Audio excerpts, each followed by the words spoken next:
আসসালামু আলাইকুম। আশা করি ভালো আছেন, সুস্থ আছেন। তো রাত মোটামুটি অনেক, আমাদের লোকজন কম, এই কারণে কি হয়েছে, আমরা ক্যারান নিয়ে আইসা মালগুলা লোড দিয়ে দিলাম। ওই যে দেখেন গাড়ির উপর মাল, আসলে মালগুলা অনেক ভারী ছিল। এই যে এই জায়গা সম্পূর্ণ লোড ছিল, আপনারা ভিডিওতে দেখছেন হয়তো। তো এই কারণে হচ্ছে এখন এই যে ক্যারান নিয়ে এসে ভারী মালগুলো লোড দিয়ে দিলাম। এখন এটাই সর্বশেষ মাল। আর ছিল হচ্ছে যে এখানে এখানে মোটা মোটা 5টা মাল ছিল, প্রায় 5 টন ওয়েট। তো এখন আলহামদুলিল্লাহ মাল লোড শেষ পর্যায়ে, একটা মালই আছে।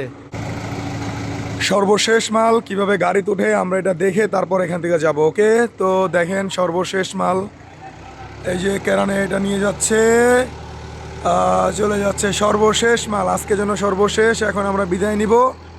ফ্যাক্টরি দেখেন পুরা ফাঁকা, একদম ফাঁকা ফ্যাক্টরি। আগামীকালকে ইনশাল্লাহ খুব ভালোভাবে কাজ কাম হবে, যেহেতু ফ্যাক্টরি ফাঁকা। আর ফ্যাক্টরি ফাঁকা থাকলে কাজ কাম করেও ভালো লাগে।